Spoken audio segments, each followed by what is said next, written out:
Welcome, everyone. This is Madeline Smith from the Online Trust Alliance, and thanks for joining the Native Advertising Assessment, our 3 Ds of transparency: disclosure, discoverability, and delineation.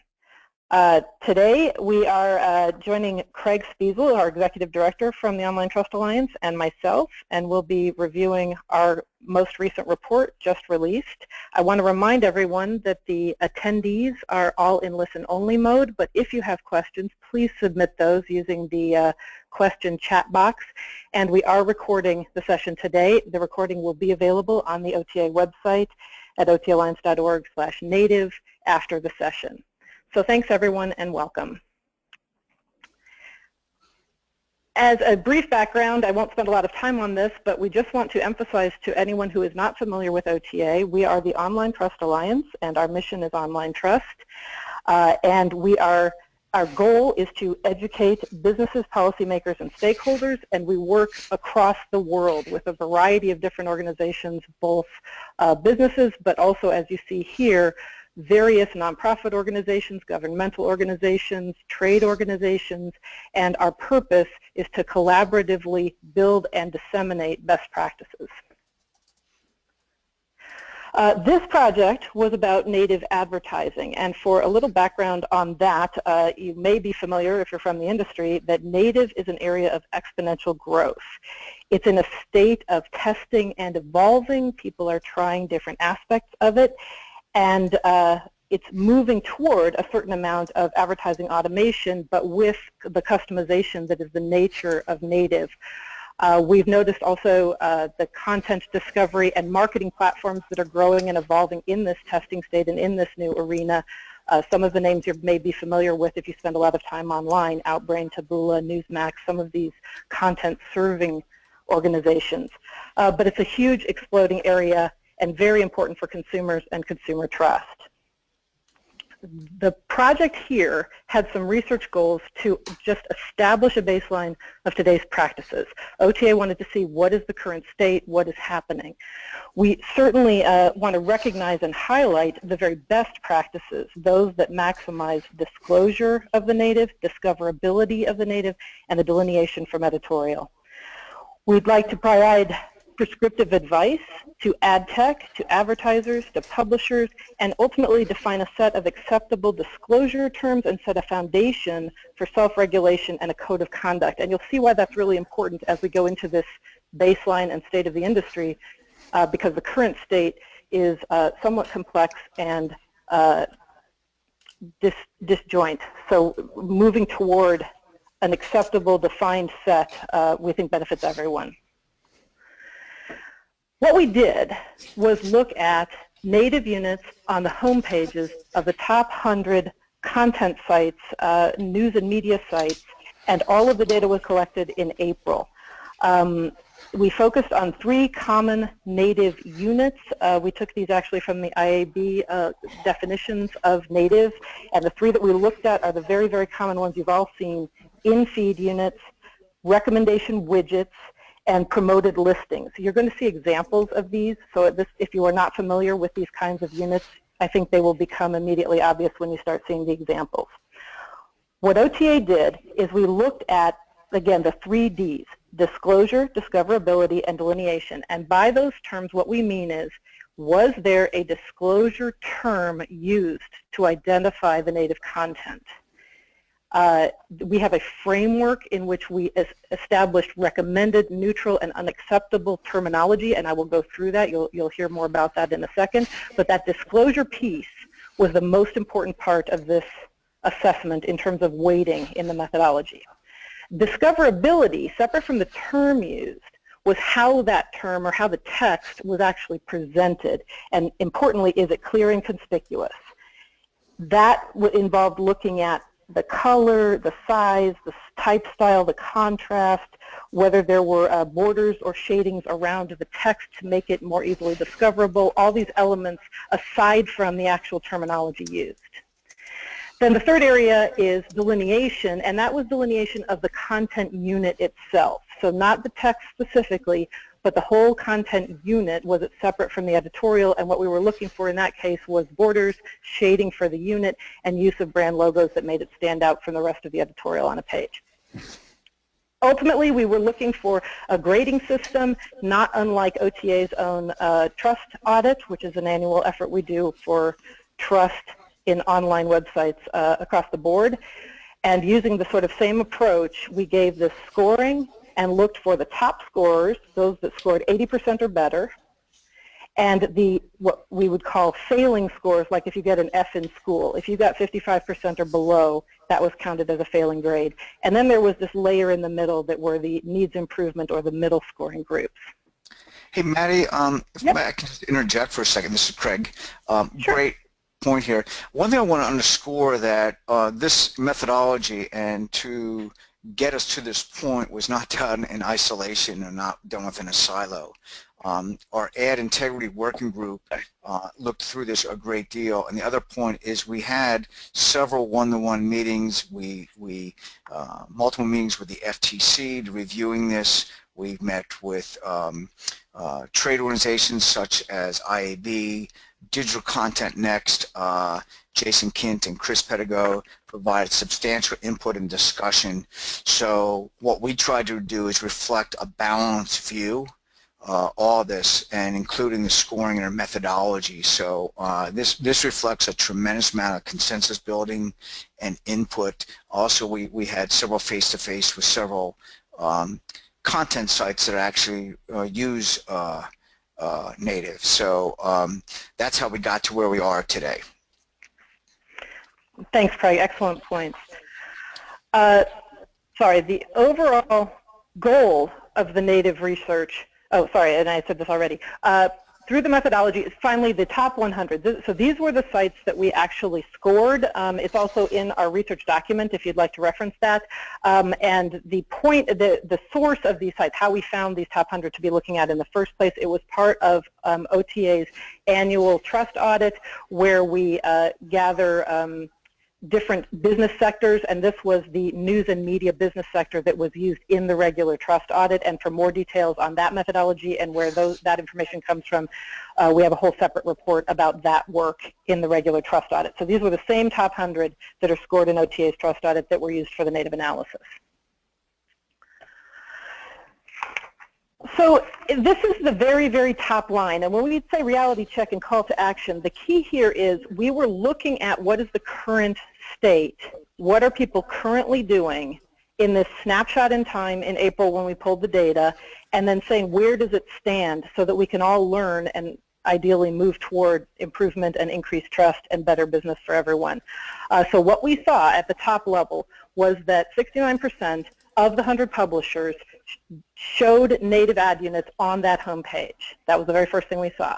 But of these, nearly 3/4 of them failed to score higher than 55% of the scoring mechanism. That meant that they're in their overall scoring of disclosure, discoverability, or delineation, they were unable to score above 55% in the scoring. There were 9% actually that got to 80% or better. So there were definitely some great examples of really positive, transparent native that follows all of the recommended guidelines and the best practices. And these are the ones we want to celebrate and we really want to highlight because we'd like to see everybody move toward that. And then there was this 20% that was in the middle. And Craig is going to take you through some examples of excellence and some of these, what we were looking for and what we saw as we were going through this. Great, Maddie, and thanks. We can go to the next slide. One point I saw someone just asked a question, well, who were those top sites and who, I think more conversely, who were the failing? And I just want to make a really clear point that as Maddie shared in the setup, this was an initial look. It was a slice in time, and what we found is highly dynamic. At times we went back to a site the next day or 2 days later to look at something further, and we saw their implementation change. In some cases to the better, in other cases it went the other way. So we made that strategic decision not to be calling out those that fell into any of those individual buckets of the top scores, neutral scores, or failing. That's something that we anticipate in our follow-up report that we'll talk about later. But this is an example of excellence. So we looked at sites. This is, again, a good example. This happens to be from the Wall Street Journal. And this was not a site that we sampled. This was not their implementation that was sampled during the sample period, but it's something that's been implemented in the last month. So a good example that how it evolves. But as we walk through and dissect this, kind of an anatomy of what we think is in the area of excellence. First of all, it says paid program. And by the way, that's a link which we'll show in a second of what does that mean. The second element in here is it's highly visible. It's up in the top of the page there, or I should say within the native ad unit. So we think that's another plus thing. As we look at other criteria, is you'll see two things. They use a different font by design, a serif versus sans serif. Small little nuance, but it's a difference. And that actually is a carryover from the Wall Street Journal from some of their experience in advertisements or advertorials within the print publication that from a stylistic standpoint they wanted it to be different. We also found good contrast of the copy. So this was not like light gray against a light gray background. So again, good examples there. They also use the logo, a color logo of the brand. We think that's great for Aflac or whoever it is there, but again, it stands out really well. The other element is, again, the whole ad unit itself. So this is the background. So again, we think not only does this help delineate it, we actually know for a fact that this actually, the eye is drawn to this ad unit. So it's actually, I think, a win-win. And the other point I want to go back to is this added disclosure. So if we click on paid program, what actually happens is it opens up this page, and the URL is that this is actually within, it's kind of like a microsite within the Wall Street Journal, a paid program. And if we click on what's this, it tells you very explicitly it was paid by an advertiser, created by the Wall Street Journal advertising department. The Wall Street Journal news organization was not involved in the creation of this content. Well, we think this is like an added double opt-in disclosure. So again, we are very positive, and we're looking forward to see other best practices. But this was a good example. In full discussion, Wall Street Journal is not a member of OTA. This was something, again, unaided that we found on our own here. So this is just a key point. So let's go to the next, some other sites that had, also great scores. So for example, the ad on the left, it says real estate. It uses a color to delineate the ad unit, the readability, and it says sponsored by, and it says the name of the company. So we think that the ad unit is delineated and relatively good contrast there. There's another way, when we talk about ad delineation, shading is one element, borders, or in this case, on this other example, paid content promoted by Microsoft. Again, it's very clear it's paid, it's from a third party, and they use a thin rule to help delineate that. So again, in both cases, the term used, the discoverability of that term, and then the third part, the delineation of the ad unit, both of these met our criteria. If we go to this next one here, a few others that just give you some, this was in this middle ground, sponsored generated content. This wasn't really bad, but again, we thought that again, the shading was good for delineation. They did a lot of the other things, and this is actually an example of the Wall Street Journal, how they evolved. This is not bad, but we thought it could have been better. And again, part of it was the terminology is the one that limited, and that terminology as we go through, that would be a neutral sponsor generated content. Not bad, but again, we think something would be better, and clearly the Wall Street Journal has evolved to something that's acceptable to one of excellence. We kind of go to some others here that one of the other challenges that we look at is these carousels. And think of these as, by definition, a carousel, there's multiple units. Effectively, it's being served by a third party. And we had some concerns on these in multiple areas. While it has good shading, so that box is delineated, sponsored stories, again, is not a term that we fully embrace. But one of the concerns that we have is we have multiple branding going on here. Add content by Outbrain. What does that mean, and does a typical consumer understand that, or does that confuse them? It's obviously Outbrain is serving that ad unit, but again, we actually believe that that actually creates more confusion because it's a brand that has no consumer recognition for the most part. So again, we would have liked to have seen higher contrast because again, there's a good example. It's a dark gray against a light gray background. And Maddie, if you have anything you want to add to that. Yeah, I would just mention for the people on the call, this is a type of unit that I think probably anyone who has spent any time on news and information entertainment sites has seen. And this particular one that came in the middle scoring was one of the best examples we saw. So that is to say there were few of these that did really well. This one was one of the better ones because it actually does say sponsored by each of the individual sponsors, and it uses the word add content up at the header. Which we think are good uses of terminology. But as Craig said, the contrast issue was a problem here, and we question the co-branding because the issue of whether consumers understand the difference between Outbrain up in the right versus Goldman Sachs under that individual unit that they sponsored is a little confusing who is sponsoring this. So this was a relatively high-scoring carousel. There were several examples of very low-scoring carousels that had much less disclosure terminology and were even harder to discern.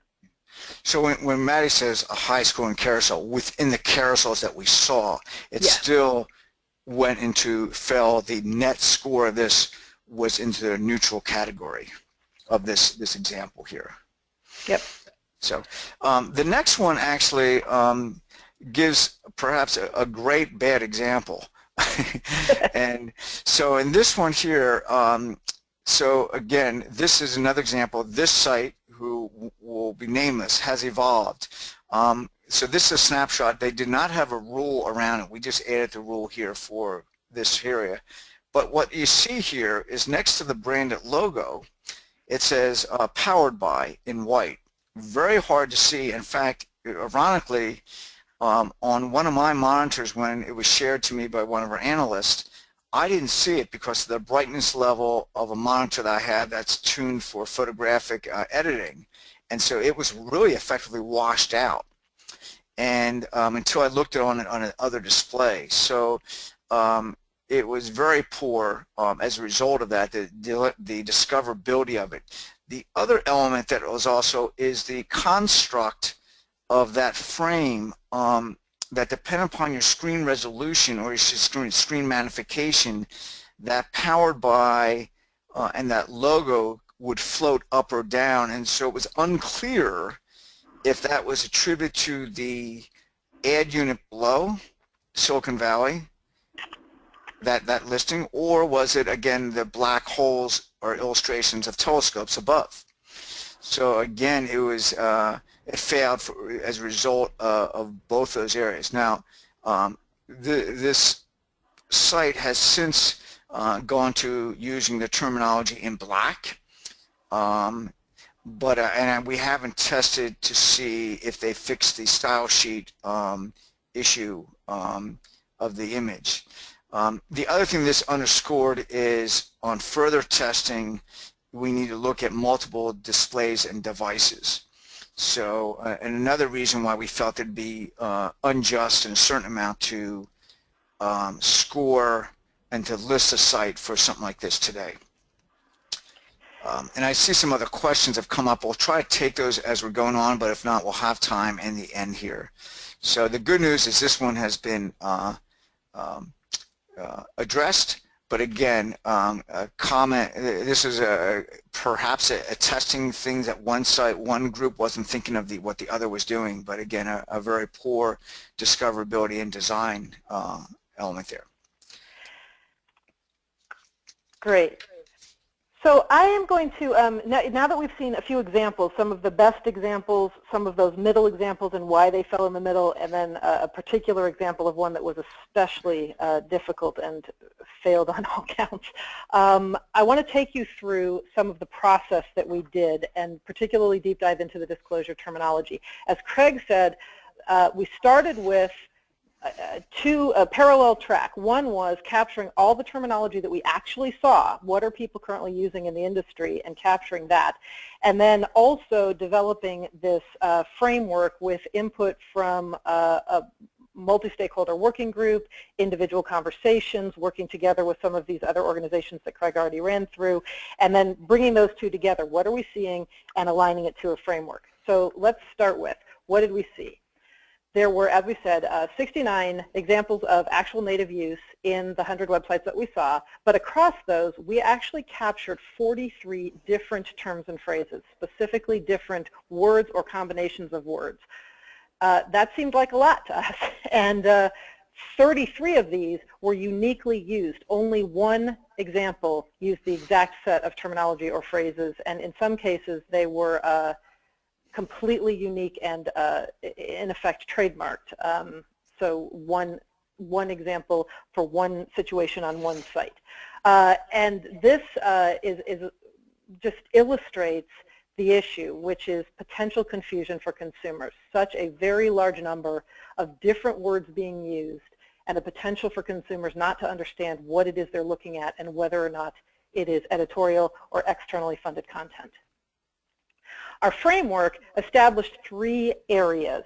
The classifications were recommended or acceptable, and in that case, in order to be in that bucket, the disclosure terms that were used had to include some form of, let's say, any form of the word paid or ad or advertising. All of these were considered acceptable and recommended.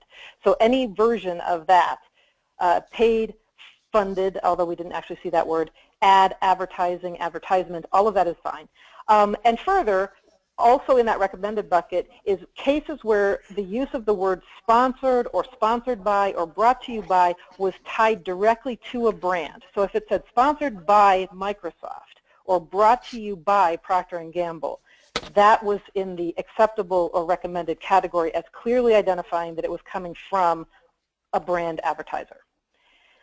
Let's jump down to the unacceptable. These were terms that were utterly unclear or confusing or potentially misleading. And the things that fall into this category are things like suggested, recommended for you, or some of the vague terms like special coverage, which really indicated very little about any separation or the fact that this was marketing at all. That neutral category is the one that terms that were, as Craig earlier in the neutral example said, not necessarily bad, but not clear. Things that did not clearly identify the sponsoring brand, or terminology like promoted, which may be less intuitive to consumers. So that was our approach, and first of all, here's what we saw in that 25% of the native ads that we observed used some form of those recommended disclosure terminologies, and that's great news. That was really good. There were 32% that fell into the unacceptable disclosure terminology. And that left this relatively large group, 43%, that were in that neutral middle ground where we believe that there's room for improvement, better disclosure clarity for the consumer to increase transparency. The actual terminology framework, this is also, it's available here in the deck, but it's also available in the full research document on our website, breaks down like this. And one of the things that I wanted to point out here, you'll see there's the recommended group, which is where they use forms of ad content by, ads by, advertisement, or brought to you by somebody specifically, from our advertisers, paid content, all of these in that recommended category, and some good multiple use. Multiple sites chose to go with sponsored by a specific brand. That's a great use. When you jump to the other side, the unacceptable, that was also the place where we tended to see a lot of unique. So you would see somebody uniquely say, you know, special coverage or content. Some of these ones that were vague and were also only used by one site, which really exacerbates that problem of confusion and lack of clarity. Going on, past the actual terminology issue is an example of discoverability. And here's a great example of poor discoverability, what we mean by that. So when you look at the ad that we're talking about here, or the content feed, it's actually an inline feed here with individual stories, each one of these little red bullet points. It's a vertical unit. It says, take a look at the top. It has a series of external content links that are populating those bullet points.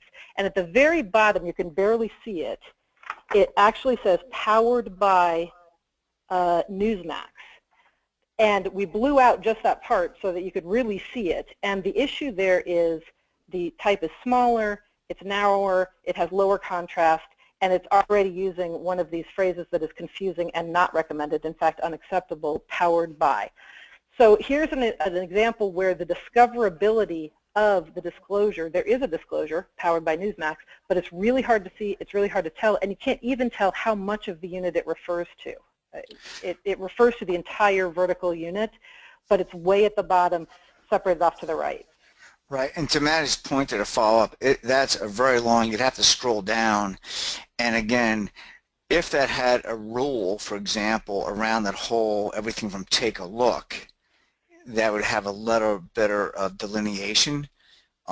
It's assumed that every one of those under take a look is, but it's not clear. And again, we have to look at it from the typical consumer perspective and think about this on a mobile device, on a small screen. What would you see? And so that's a concern that we had here. So again, discoverability, and I think if we also were to look at it, I would also believe that the delineation of the ad unit fails our acid test in this case as well.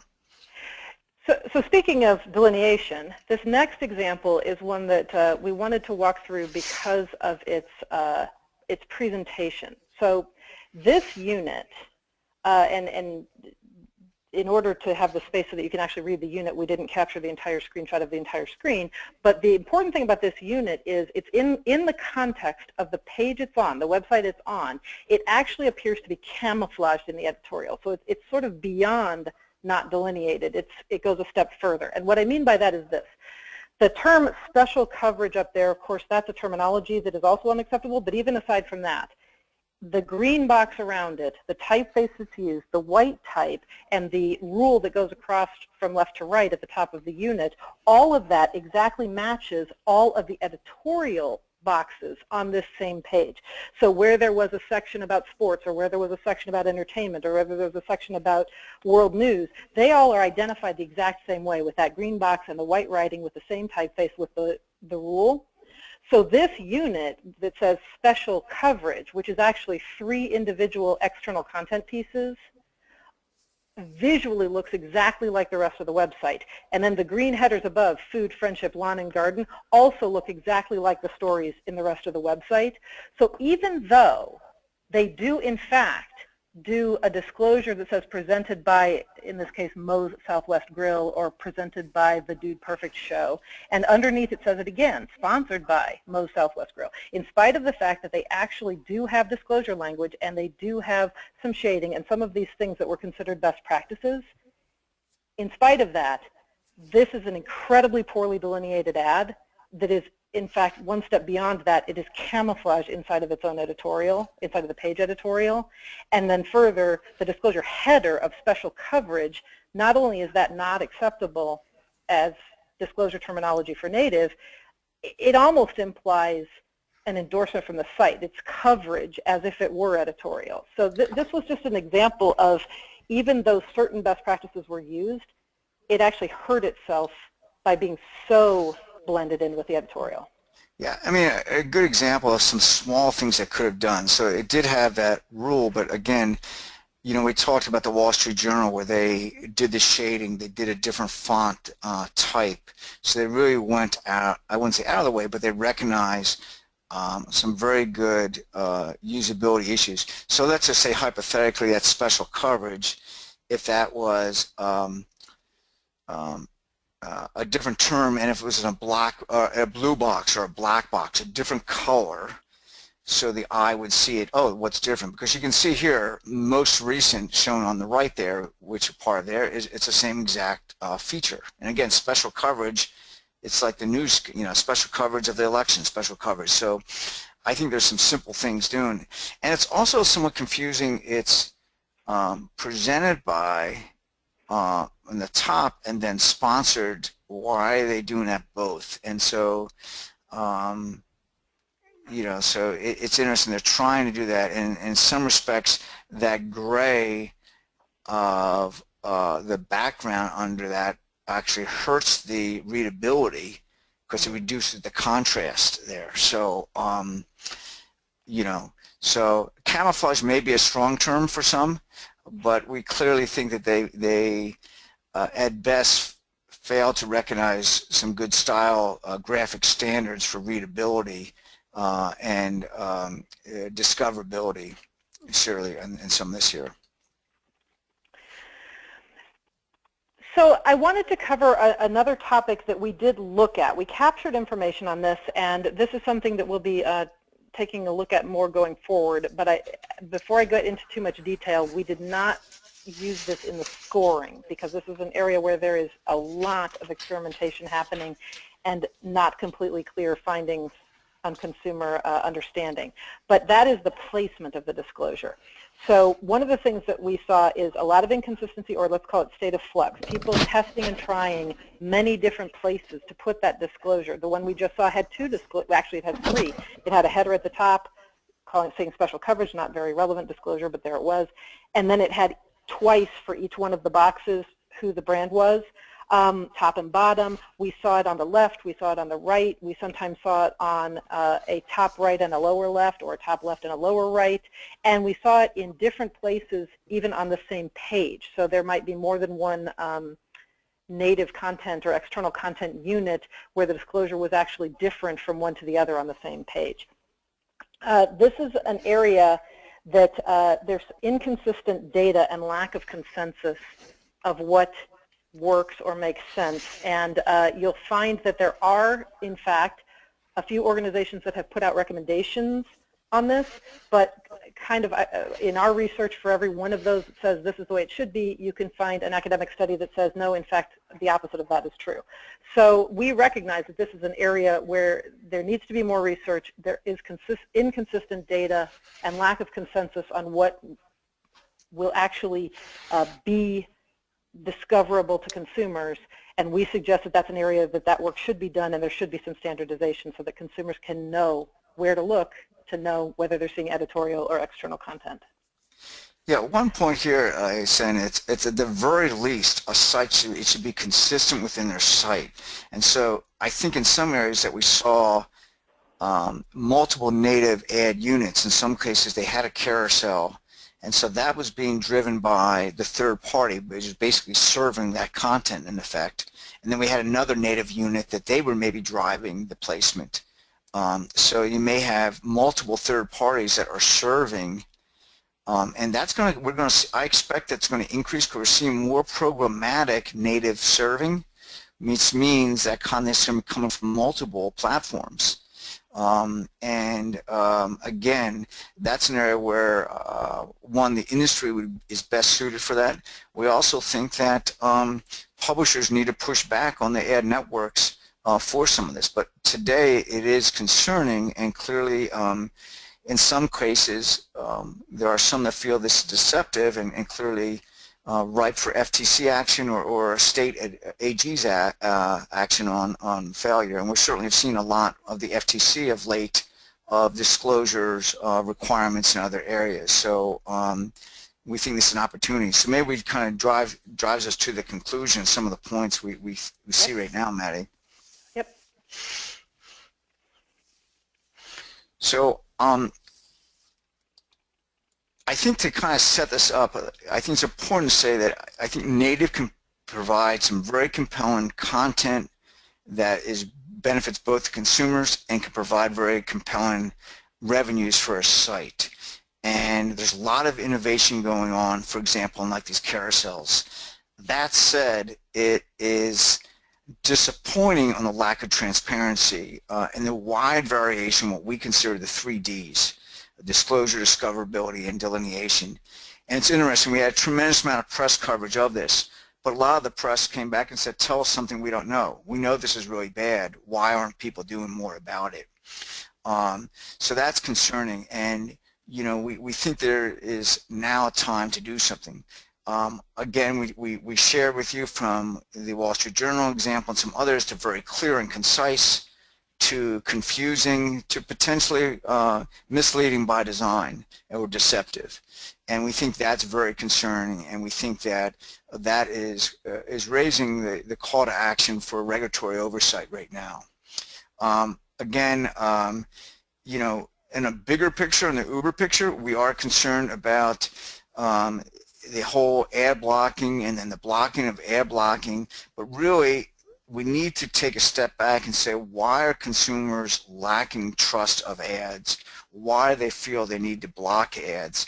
And we think the poor practices within native, again, maybe it's not every site, but enough, is again fueling the use and justification that individuals have for ad blockers, which we think is very poor. It impacts business models and really the content and services that are funded by advertising. So we really think that this is a concern that can be addressed immediately, and we need to adopt the principles here that we've outlined. We haven't seen that. We haven't seen the willingness to enforce from a self-regulatory standpoint. So we are committed to continually working in a multi-stakeholder approach, which involves the ad tech industry, the ad networks, the publishers, and the consumer point of view. So these, what we really think is a voluntary code of conduct, one that be enforceable. We have reached out to some different groups that do it. Unfortunately, they're pretty much waiting to see what the ad industry tells them to enforce against. So we don't see us in a good position right now, but we see this as an opportunity. If we go to the next slide, one of the things that what we shared in what Maddie's diligent work of the terminology was what we observed.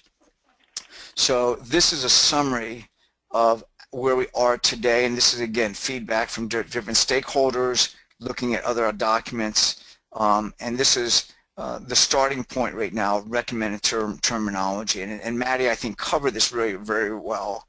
Any forms that say paid by, ads by, advertisement, and brought to you by, the specific company. There's some exceptions that from our advertisers. So the areas that we're very concerned about, what I say is we're at this point today that the consumer has to have a decoder ring to figure out what all these terms mean or don't mean. Maddie's example of what special coverage. I would not think that's very intuitive to mean it's paid by a third party. So, Maddie, any other comments on this? Yeah, I don't want to jump too far into the questions, but this whole area of recommended versus unacceptable terminology is an area that we're getting questions through the chat box on for this presentation, and I just wanted to note, this is, to Craig's earlier point about the industry coming together, what OTA is endorsing here and trying to promote and help facilitate is that we don't need to be all over the board, and these exact words that are on this sheet don't even need to be the exact words if there is a better approach and with input from everyone else. These are the ones that came from our work and our work with other organizations, and these seem very clear, but an industry multi-stakeholder group that can come together and say, all right, these terms make sense, and having people commit to them and using them, that's going to be a benefit not only to consumers because it'll be clear, but it helps alleviate that pressure, that fueling of consumers distrusting publishers or distrusting their online experience. If we can have some consistency, have, we hope, fewer terms, and not have them be all over the board and meaning different things to different people, that could really help with this transparency issue. Yeah, and the point, but one other point, it's not just trust of ads, it's the relationship with the brands, the publishers, the sites that we depend upon. And in speaking with some of the publishers, they're kind of feeling that they don't have a whole lot of pressure or ability to influence what's being driven by the ad networks. So you have this tension that exists, whether it's coming from the content providers that are populating the carousels that have their objectives of co-branding, or the others. And so that's what, again, while we need to have equal parties at the table to address this. But the good news is we've moved forward. We have some things here, and as we're looking forward on what we're doing next. So we do have. Go ahead, Maddie. Oh, I was going to say we have some recommendations. So I was gonna just lead you right into that, Craig, so that you could go through those. What are those recommendations, Maddie? Well, why don't you share those with us, Craig? Here they are. So we have a checklist, and we're not going to go through all these. I think there's roughly 12 of them we have, and it says here use OTA recommended disclosure. I think that's over. Not an appropriate statement. It's really what we have consensus based on recommended disclosure terminology, and at least rough consensus. We've taken a look at what IAB has. We've had a lot of discussion with DCN and their publishers. We've had discussions with the FTC again, and I wouldn't say anyone's willing to endorse this yet. Though we have seen some positive support from DCN, but I think there's some recommended terminology that can be implemented tomorrow. This is not technical work that has to be done. Stay away from the proprietary terms. I know people want to do branding, but I don't think there's a benefit to the consumer here. So we kind of go through all these things we've talked about. These are the points that we have here.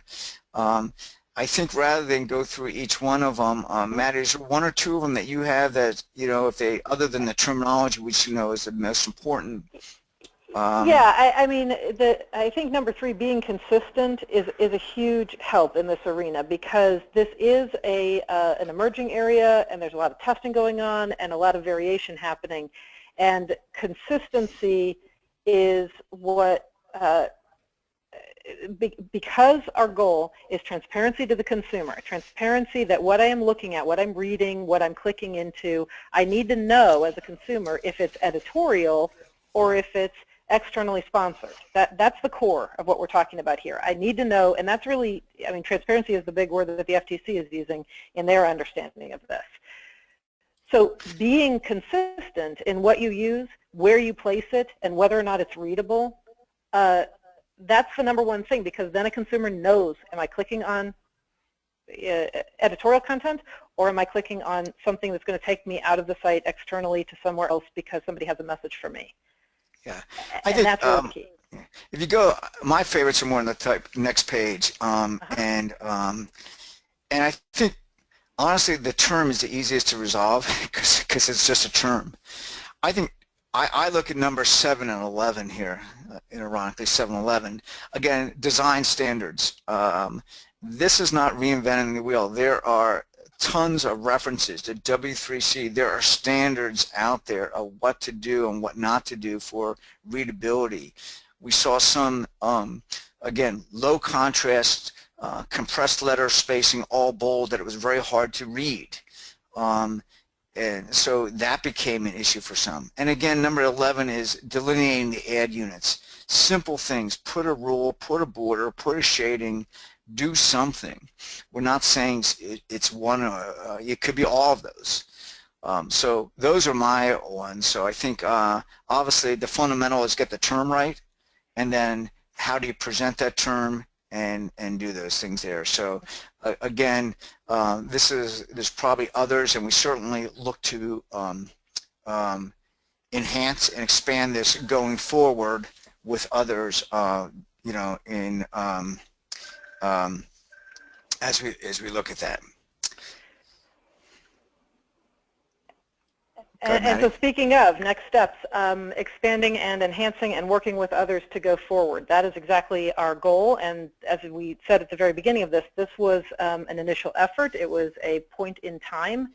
It was a beginning to look at something that we think is a very important and growing industry topic and has implications for consumers and that consumer trust and potential fueling the fire with consumers and their online experience. But we want to continue to encourage stakeholder collaboration, and the whole point of this webinar was to share our findings and say this is where the industry is at, and we don't want to be isolated and we don't want to be self-serving, and we want all participants themselves to not be isolated and not be too self-serving, but to rather work together for success. We definitely are going to continue to evolve those terms and review other potential terms. Everyone who's here, please send us feedback on that. And that is a topic that actually there were several of the chat questions that came through talking about individual terms, and that's an area that we definitely want to keep working through. But meanwhile, that recommended list is a great start, a very clear, as it says, recommended disclosure terminology.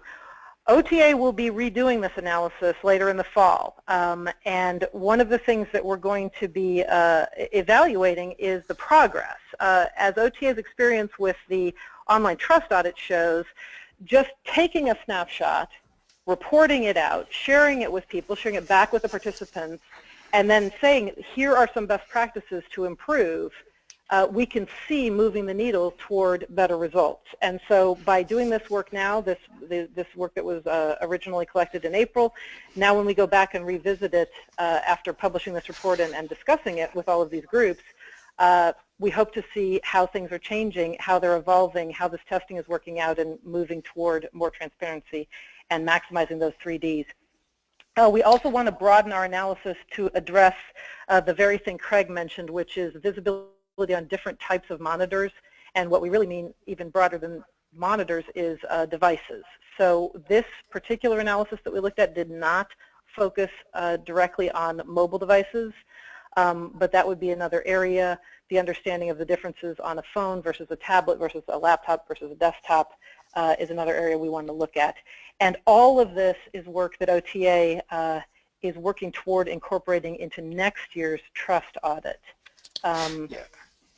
Analyzing the native, where there is native, analyzing the disclosure, the discoverability, and the delineation as part of our trust audit across the board.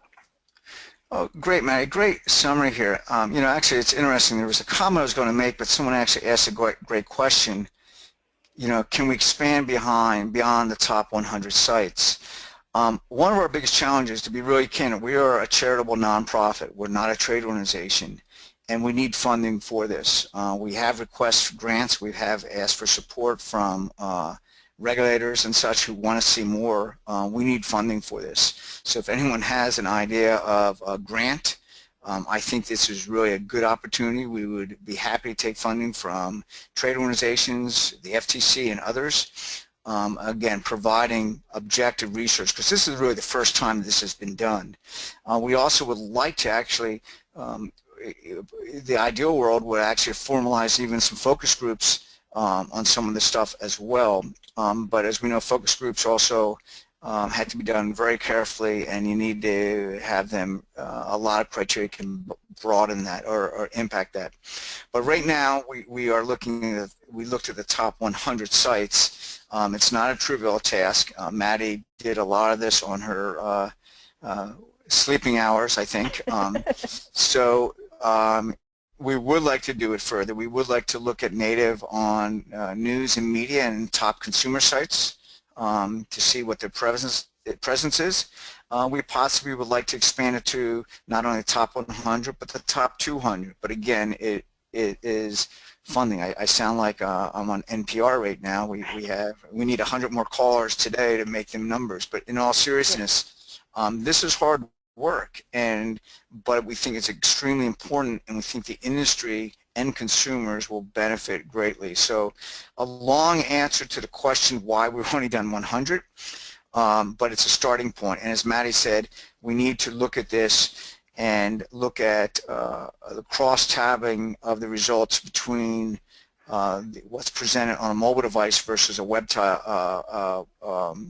view, and then perhaps cross-tab and look at the average score between the two. And ideally it's the same, but we've seen in most cases the same. We've also seen some rendering issues which again appears to be lack of adaptive design on certain sites, and that could be also indicative of the early views or testing that's going on.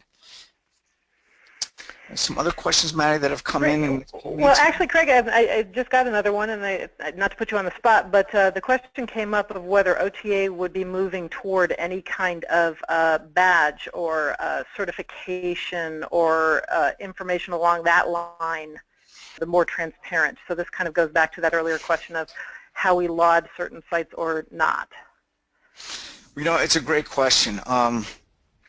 So the timing of this was, you know, we released this report on June, or I'm sorry, I can't remember. No, this report was released on August 3rd.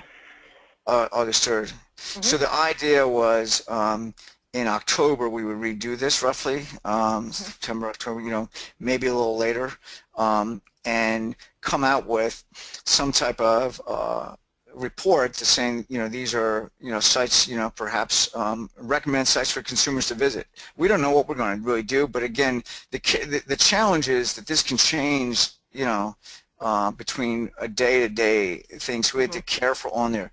This is why we think about incorporating this into our annual audit, what looks at a broad range of issues of privacy practices, respecting consumer choice, consumer protection, spam complaints, which really talk about marketing practices, to a more of a holistic view. So that's where we're going, but we clearly will list at the very minimum the sites that of the sample, whether it's 100 or 200 or 500, whatever we do, and those that make the top category will be recognized. And so hopefully those sites want to champion that, and really our whole purpose here is to get out there, evangelize these best practices, and provide the guidance. We're here to help. We're not here to criticize. We don't intend to, and the other question comes up is, I want to see who's doing the worst job. Unfortunately, you know, we're not going to share that information. That's, you know, not our goal, but we will share the universe of the sample and those that get the adequate scores or the top scores, and then obviously by omission, those sites will have to consider why they're not on that list there. So I just wanted to take people, before we run out of time here, to where they can find more information. And most important on this exact topic, the full report is available. We will be posting the recording of this webinar, and this deck will be available. Also, our checklist is available at otalliance.org/native. But we have some other resources that might interest people on this call, including the whole section we have on anti-malvertising and the online trust audit, which we just spent a lot of time talking about. One of the things that you don't see on here, to be Craig's broken record, is there's also the opportunity for membership. So if anyone on this call would like to become more involved with OTA, on the site there's information on membership, or please just let me or Craig know. Hey, Maddie, one question that came up as we were just looking here is, I want to get my site tested. Can OTA audit that for me, and if I'm not on the list? And there was a related one that came up that says, can you provide consulting to us? Let me kind of take the last one first. We're not a consultancy. We're trying to provide those benchmark requirements. We recommend you hire a designer that can help on there. We're limited, and really, you know, it is one of the areas that we help our members and such on there, but the criteria are the same, and you know, I wish that we could help everyone on there. If you're not on the list, you know, we haven't really addressed that, and so I just encourage that, you know, how do we handle that? In the past, on our honor roll, if you're not on one of the segments of the 1,000 sites, there wasn't a vehicle to get tested unless you happen to be a member of OTA. So I'm not sure how we would address that, but I guess come back to us, let us know where you rank, and maybe if we are an expanded thing, we may be able to do that, or come up with some creative way. But again, we aren't a consultancy, and we want to be objective in that area there. So, but great question, and keep them coming. And And to Maddie's point here, we certainly welcome everyone's support and participation. This has been a great experience, and I think with the input to date, I think it's important that the public and private sectors work together. So we can't do this in isolation, and it's a good example where industry needs prescriptive advice to make sure they are doing the right thing, and we're really blessed to be able to do that. So again, thank you for everyone's input, and again, Maddie, thank you so much for your leadership and drive in this initiative. Well, no, it's been a great project, and thanks for all of the external organizations that gave us input to make this possible and help structure this. With that, that was all I had. I'm just trying to check the question list to see if we captured everybody.